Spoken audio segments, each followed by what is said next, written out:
of dollars from smuggling poison to kill our people and to kill our children. Oh, no. Savage killers, rapists, and violent criminals are being released from jail to continue their crime wave. And under Biden, the murder rate has reached the highest in the history of our country. That's false. Not true. Jibby-dibby-dibby-dibby-dib. I wasn't listening. I was getting ready to talk to Bob Cesca. Did he say anything that was true? No. Wake me. I'm going to wake you when he goes to jail, and you wake me if he says anything that's true ever.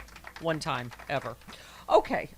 Something fentanyl, is that what he's talking about? Poison, blah, blah, blah. Right, and I think as Bob Cesca frequently points out, Joe Biden has seized more fentanyl at the border than any president ever, and I don't know why that's somehow bad. Yes. Like, the Republicans keep tweeting it as if this is bad. Biden sees X amount of fentanyl, so... That saved a lot of lives. Right, there. Okay. Oh, hi, Bob. Hi. Hi. I love this game that he plays where he talks about, well, if I was president, here's all the amazing things I would do. I would bend steel with my bare hands. I would give every man, woman, and child a jetpack made of beef. That's what I would do. Yes, exactly. If I were president. Congratulate me. I'm the greatest. See what I would do if I were president and didn't lose after one term? I can only listen to his sound bites by picturing your voice. You going, jibby-dibby-doo. Jibbidoo, jibbidoo, with that I almost said the F word. Okay, with don't. With the Cheerio mouth, yeah. His mouth, you know what? His mouth looks like it should have like those stick-on googly eyes that go along with it. Yeah. Just a Cheerio and a couple of googly eyes. It's like Jiggy-doo. if you stuck two googly eyes above a cat anus. Right. That would be his. Yes. Thank you, Chris. Thank you. Okay. Very accurate. Chris wins. Yeah. Chris wins for the, Stop for there. the moment. Bob, do you know how good the speech was by how much Baby was triggered? And Baby was triggered plenty down in the bassinet in Mar-a-Lago. Should have been.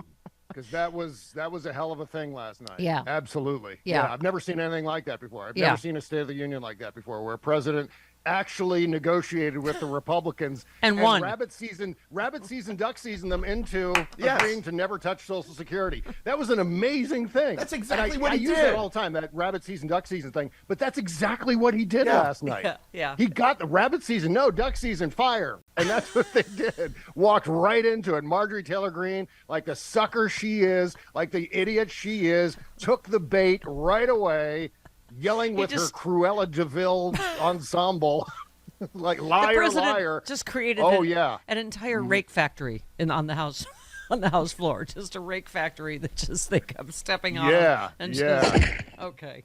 They're just so into owning the libs and the whole thing about let's go Brandon and just he's just a doddering old man who's senile and he's sunsetting and all the rest of it. Well, you know what? He just completely owned every single member of your congressional caucus. Yeah. All of them. I swear to God. It's just an incredible thing. I feel like it also was part of it that he spent so long after the speech. So Kevin McCarthy had to stand up there just looking watching, constipated, and just he can't gavel out until the president leaves. And Joe's just like Kevin taking McCarthy, his time. that is such a humiliation of Kevin McCarthy last night. Yeah.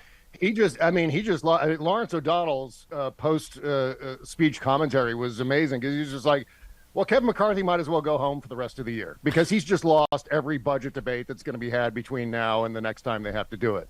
Because again, they just stumbled right into it. Yeah. And the amazing thing about that is they will continue down that road today about how doddering Joe Biden is and how old Joe Biden is. And ignore the poll that 72% of Americans, loved it. I mean, it's just because you have to think like we're partisan. So you go, okay, are we just, they always like reflexively ask each side what they thought, and it always seems so rote. Yeah. This is not both sides do it, right? It's like, Yeah. It and as far as we objectively know, was that spontaneous?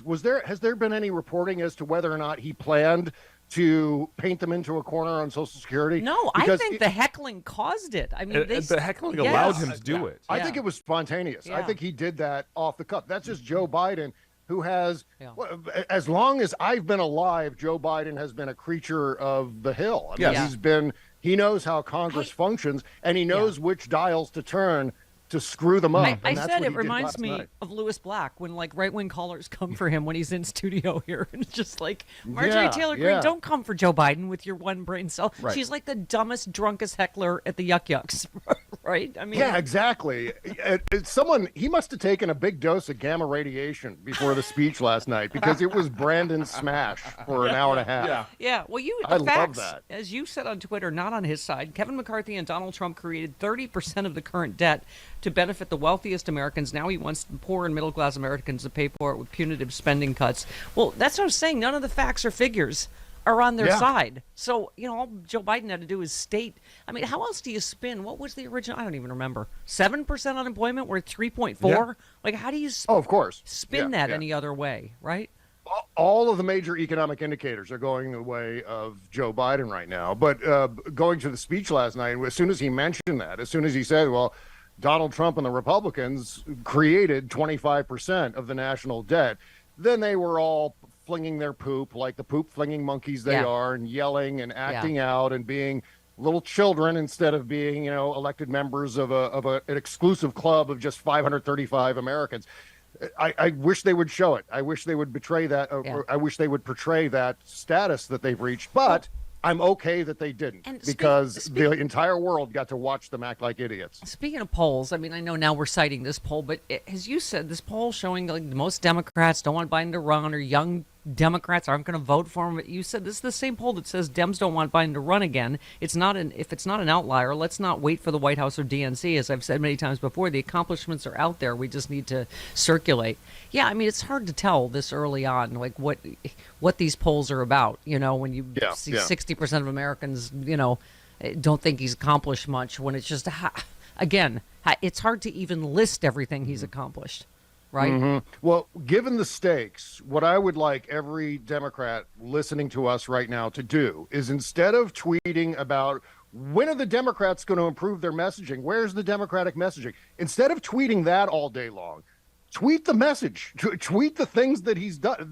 There are memes. The White House is issuing graphics almost every day of all of Biden's accomplishments, and they are many, many significant accomplishments, including some of the biggest investment, or actually the biggest investment in mitigating the climate crisis in American history. That's significant, and that's just for starters. Yeah, and student loan debt. I mean, and by the way, you tweeted back at Stephen Smith. You said, no one has a better chance at winning the White House than the person who already lives there. Let Biden and his family worry about his age, which should only be a thing if there are medical issues. And I agree. Yeah. I mean, yeah, go ahead.